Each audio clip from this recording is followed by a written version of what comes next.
go to Stay Mellow. Which rookie makes the biggest immediate impact? That's a good question because, you have the long-term guys, the guys like Anthony Edwards, that would, take a little bit longer to develop. The guys like LaMelo Ball, that'll take a little bit longer to develop. The guys like Patrick Williams and even, potentially Onyeka Okongwu, all guys that in the long term could be better than some of the guys immediately. But some of the more immediate guys that come to mind, I still have Anthony Edwards and LaMelo Ball up there. You think of what Anthony Edwards can do right off the bat. He fits perfectly into that rotation. I think he comes in right away, and you expect him to be a, 14 to 15 point per game kind of guy. LaMelo Ball, he steps in right away as a starting point guard in Charlotte. Maybe he doesn't average that many points, but he makes that offense better and more efficient. James Wiseman, and I know you're like, Jimmy, you just picked the top 3 guys. Well, it's because it's true. Wiseman fits a perfect need for the Warriors at the center position.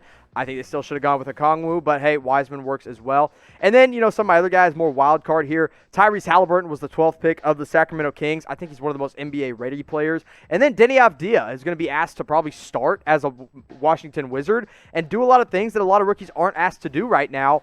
Avdija is going to make a huge impact. But who do you think will win 2021 Rookie of the Year? And it's not maybe any of those guys that are on that list. In fact, my answer is going to be Obi Toppin of the New York Knicks. You're like, why wasn't he on your list? Because I don't think he's going to impact winning that much, but he's going to put up the numbers to be a 2021 Rookie of the Year. And he has a chance in New York to really do that. I love Obi Toppin. I wish his defense was a little bit better, but at the end of the day, you watch that kid play, it looks like the second coming of Blake Griffin on the offensive end, but you guys can shout out who you think will win 2021 Rookie of the Year. Pebbles Girardi says, should the Golden State Warriors trade for Aaron Gordon or Buddy Hield?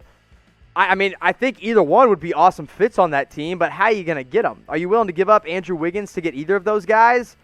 I don't know if I am. I don't know if Aaron Gordon or Buddy Hield are much of, or even a little bit of an upgrade from Andrew Wiggins. Outside of that, you don't have a lot of trade chips on this team. You got the Minnesota Timberwolves pick next year, but you're $80 million in salary cap debt basically right now. That's not good. That's a lot of money. And trading for Aaron Gordon and Buddy Hield would only put you further in that if it doesn't include a Kelly Oubre, a Draymond Green, or an Andrew Wiggins. And I'm not sure any of those guys are worth giving up to get either Aaron Gordon or Buddy Hield. That's just my personal opinion. You guys can let me know what you guys think in the comment section. We're going to be back in NBA stadiums before you know it, and you're going to have to wear a mask when you go in. So you might as well rep your favorite team by going to chatsports.com/NBA mask. You're like, Jimmy, I don't want to pay for that. It's not worth it. I'll just wear my gross little surgical mask that you've been wearing for the last, 6 months at this point. No, go get a nice one that you can throw in the wash every single day and that you can rep your favorite team with. And guess what? They're 30% off. So there's no better time to do it than right now. chatsports.com/NBA mask. Best place to go for your team masks. Tyler Burbeck's got a little super chat coming in. Will the Warriors sign Jeremy Lin? Tyler Burbeck is obsessed with Jeremy Lin, and he is obsessed with the Golden State Warriors, so I appreciate your obsessions. It goes a long way, and we're here to answer your question. The answer is no. They just signed Brad Wanamaker. They just drafted Nico Mannion. They have Steph Curry. That's your three-guard rotation right now. You don't really need a fourth guy in there, and if you do, just bring back Kai Bowman. If you really needed another guard, why would you have cut Kai Bowman in the first place? You don't. That's the simple answer. You roll with what you got in Steph and Brad Wanamaker as your two main guys. You hope Nico Mannion can kind of pan out as well, and I think he will. He can play either guard position.